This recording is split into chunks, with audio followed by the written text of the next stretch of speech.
Halo semuanya, Assalamualaikum warahmatullahi wabarakatuh. Balik lagi dengan saya Anwar di Ampat Otomotif. Nah bosku, kemarin cukup gaduh dan cukup ramai soal harga all new Toyota Veloz ini yang naik atau yang menjadi lebih mahal setelah PPNBM dihapus, di mana harga mobil ini tembus di atas 300 juta.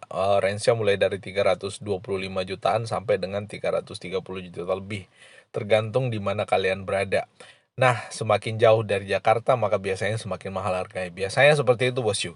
Nah, memang mobil ini menarik perhatian karena hadir dengan edisi terbarunya, dan menurut saya kesempatan yang baik untuk menaikkan harga karena mobil ini memang all new atau berubah total dari edisi sebelumnya, dan maybe ada banyak bahan bakunya yang diambil tidak di Indonesia sehingga memang harga produksinya jadi mahal. Itu asumsi aja bosku. Untuk yang lebih detail taunya silahkan tuliskan di kolom komentar yang ada di bawah. Secara tampilan jauh mobil ini kelihatan berubah total pastinya ya. Berubah total, dan belum ada setahu saya mobil yang memiliki desain yang mirip-mirip dengan ini, kecuali Toyota Raise kalau nggak salah, itu mirip-mirip.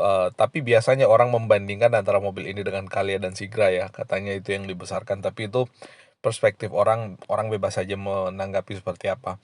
Nah, itu lalu kemudian dari sisi interior juga memang mobil ini termasuk yang terbaik di kelasnya ya, untuk kelas low MPV, dengan tambahan ambience lighting di bagian sini, lalu kemudian ditambah wireless charging, apalagi untuk yang varian TSS atau Toyota Safety Sense. Dan mobil ini juga dilengkapi dengan layar yang ada di atas sebagai instrumen untuk entertainment di bagian baris kedua ke belakang.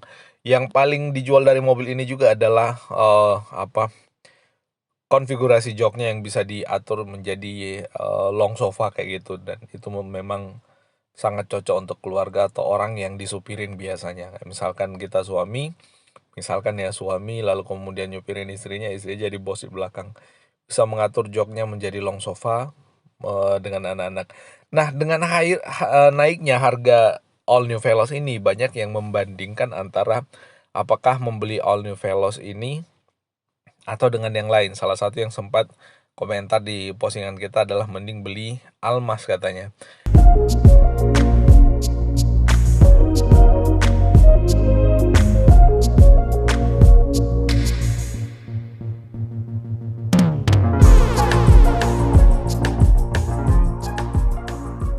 Nah, Almas kan kita tahu bahwa ini merupakan SUV crossover, dan mobil ini juga ada yang 7-seater, dan yang 7-seater sih memang harusnya head to headnya tidak dengan low MPV, karena ini kelasnya bukan low SUV tapi SUV crossover.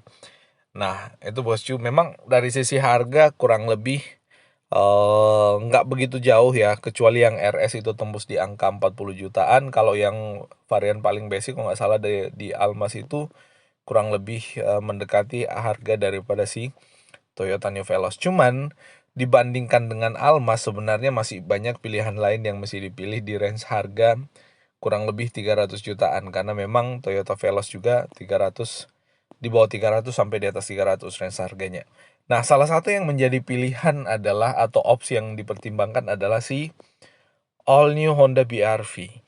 Cuma informasi yang kita dapat, dan memang kenyataannya, bahwa pada saat awal-awal all new Honda BR-V yang ini juga benar-benar fresh, new, dari Honda tidak mengambil desain daripada Honda BR-V sebelumnya, pada saat diluncurkan dan dipasarkan ini menembus angka yang cukup mahal, malah termasuk yang paling mahal di kelasnya, apalagi yang Honda BR-V dengan fitur safety yang namanya Honda Sensing. Itu harganya luar biasa, nanti kita tunjukin perbandingan harganya, berapa sih harganya dan seterusnya. Kalau kita bandingkan secara desain sih memang mobil ini itu kelasnya kalau kita lihat ya, dia sebenarnya nggak sekelas dengan Avanza atau Veloz. Veloz ini kalau kita lihat dia harusnya masuk di kelas MPV, low MPV. Nah, kalau kita lihat ground clearance-nya, tapi kalau kita lihat dari sisi desain juga bisa masuk di kelas low SUV karena dia udah pakai roof rail, lalu kemudian udah pakai over fender kayak gitu. Nah, sama dengan si Honda All New BR-V ini, pakai over fender, lalu kemudian pakai roof rail, itu gaya-gaya SUV semua tuh. Dan memang ini adalah mobil low SUV yang dipasarkan oleh Honda untuk melawan atau menghajar dominasi daripada si Toyota Rush dengan Terios kemarin, lalu kemudian si Mitsubishi Expander Cross. Expander Cross bukan Expander. Nah, itu bosku. Dari sisi desain memang mobil ini kelihatan mirip-mirip kayak Honda CR-V ya. Kalau kita lihat mirip-mirip Honda CR-V, di mana di bagian ininya lampu depannya memang berubah total daripada all new Honda BR-V edisi sebelumnya. Ketinggiannya jauh berubah total kalau kita lihat, lalu kemudian dari sisi samping itu kelihatan berubah total. Nah, kayak gini nih. Ini nggak ada lagi aksen-aksen atau ala-ala Honda BR-V edisi sebelumnya yang pipih dan panjang. Ini lebih tinggi, kelihatan lebih tinggi, lalu kemudian daya muatnya juga cukup banyak seharusnya dari varian sebelumnya. Nah, kayak gitu. Lalu kemudian kalau kita lihat ya, lampunya udah pakai LED multi reflektor, lalu ada fog lamp di bagian bawah dengan housing, dan ini yang keren nih. Ada garis body kit dari depan, semacam list spoiler dari depan, lalu kemudian memanjang ke bagian over fender, lalu kemudian ke side skirt, lalu kemudian ke belakang hingga ke bumper bagian belakang. Nah, untuk yang Honda Sensing malah dia dilengkapi dengan kamera 360. Ini mobil fiturnya juga killer bosku. Nah, ini kalau kita lihat ya, seperti ada kamera di bagian sini nih. Nah, ini fiturnya killer, sehingga memang kalau kita bandingkan ya harusnya memang head to head dengan Toyota Veloz. Dan kalau kita lihat memang bosku, Toyota Veloz itu kan kalau kita lihat kalau dia masuk dalam segmennya SUV, low SUV, maka harusnya memang head to head dengan mobil ini. Tapi bingung juga ya kalau si Veloz masuk low SUV lalu Toyota Rush dikemanakan. Karena selama ini Toyota Rush itu adalah low SUV. Nah, jadi si Veloz itu antara Avanza dengan Rush kali ya. Kalau si ini, BR-V ini antara Mobilio dengan HR-V atau CR-V. Kalau HR-V kan atau HR-V itu kan 5 seater, kalau ini 7 seater. CR-V kalau nggak salah ada yang 7 seater juga. Nah, dari sini sih kelihatan oke juga, keren dengan harga yang ya nanti bakal kita tunjukin apakah ini worth it dari sisi harga. Semua balik ke kalian yang menilai, yang punya duitnya, yang tentu bebas mau memilih mobil apa aja yang kalian mau bawa pulang bosku. Nah, dari depan nih kelihatan memang mobil ini sudah mirip-mirip ya, bukan mirip ya. Ini semacam kayak bahasa desain dari Honda juga, yang muka bagian depannya untuk mobil-mobil kelas kelas menengahnya itu menggunakan bahasa desain yang kayak gini nih. Cuman ya saya kurang tahu apa bahasa desainnya, yang lebih tahu silakan tuliskan di kolom komentar yang ada di bawah.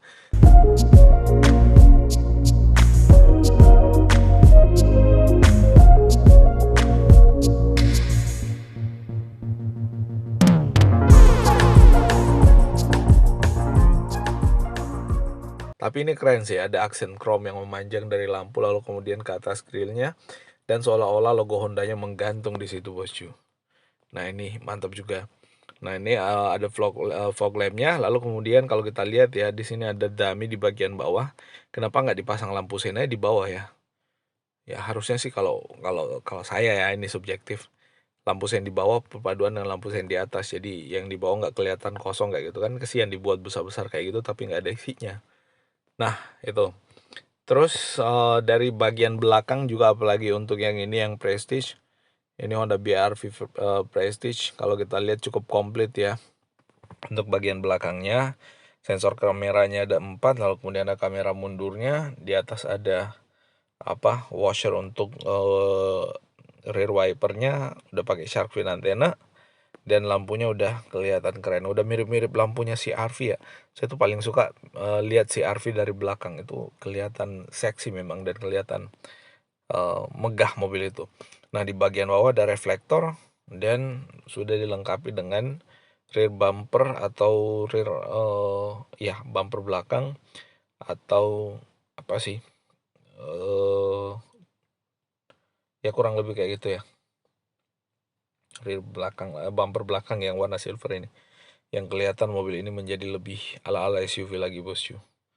Nah cutting mufflernya atau knalpotnya ya, knalpot kelihatan banget dari sini, harusnya sih disembunyikan, terlalu panjang kayak pipanya menjulur ke bawah ini. Ya kayak itulah adanya. Nah untuk interior sih memang mobil ini nggak kelihatan eh, apa nggak kelihatan mendominasi, karena kenapa?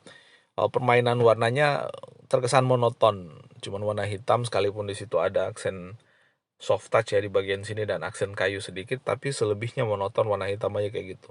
Kenapa nih dikasih warna lain kayak warna putih, warna beige, atau warna aksen kayu atau apa gitu kan, itu menjadi lebih keren lagi. Dan ini juga kalau kita lihat di dashboard tengahnya ini sederhana aja, sekalipun setirnya udah pakai setir kulit, kemudian ada audio switchnya dan informasinya ada adaptive cruise control untuk yang versi sensing. Nah ini kalau kita lihat dari sini lagi bosku, ini sepertinya soft, lalu kemudian di sini ada yang panel kayu, ada yang black glossy, lalu kemudian ada sorry batuk, ada garis ala-ala chrome atau ala-ala silver kayak gitu. Nah itu keren juga bosku. Nah tempat buat charging, AC-nya sih iya ya, kok kayak sepi ya kalau kita lihat dashboardnya. Sangat sederhana kalau kita lihat dashboard daripada mobilnya, nggak kelihatan sewah dan serame mobil-mobil pesaingnya kayak misalkan Xpander Cross edisi terbaru yang dashboardnya udah model vertikal kayak gitu, model horizontal, termasuk dengan Toyota All New Veloz yang dashboardnya itu kelihatan lebih megah dan lebih rame di dalam, perpaduan warna hitam, warna putih dengan ambience lighting yang ala-ala warna blue kayak gitu. Itu keren juga di Honda Veloz, si Toyota All New Veloz. Nah untuk akomodasi sih mobil ini juga cukup oke. 7-seater nih kalau kita lihat dari headrestnya, bisa buat 5 orang di bagian depan plus 2 di bagian belakang. Nah kayak gitu. Terus untuk mesinnya sih memang mobil ini pantas menjadi cukup mahal, karena secara mesin mobil yang paling tenaga di kelasnya, paling bertenaga di kelasnya. Kalau Xpander kalau nggak salah dia punya tenaga itu 145 PS untuk tenaganya.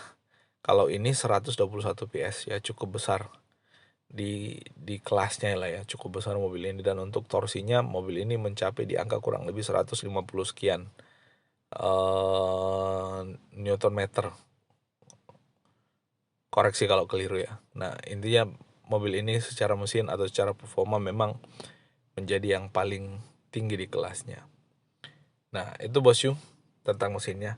Lalu harga. Nah sekarang kita bandingkan antara harga Veloz. Veloz tuh kalau kita nggak usah ngitung PPNBM ya, anggaplah kita ngitungnya tanpa PPNBM. Veloz di angka 278.700.000 paling murah, dan paling mahal di angka 323.278 dengan 323. Sementara Honda All New BR-V itu paling murah 278, berarti sama dengan Veloz 278.700, cuman lebih mahal 200 saja. Si All New Honda BR-V yang versi basic, manual transmission versi tipe S. Nah untuk yang Matic dia 292U. 292 itu kalau kita lihat ini hampir menyentuh angka 300 ya. Jadi versi Toyota Veloz yang tipe Ki itu, yang non TSS itu sebanding dengan BRV tipe E yang CVT 302 juta bosku. Lumayan mahal ya. Nah, ini yang tipe E dengan transmisi CVT. Lalu kemudian ada yang Prestige dengan transmisi CVT.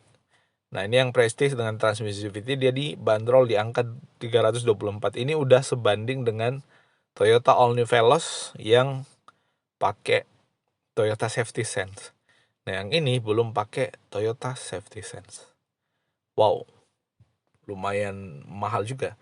Nah, yang sudah pakai Honda Sensing, kalau kita head to head kan dengan Veloz dengan Toyota Safety Sense-nya, Veloz di angka 323 jutaan, 325 jutaan, yang ini 342 juta. Beda 10 juta bosku. Luar biasa ya harganya, perbedaan harganya luar biasa banyak kayak gitu.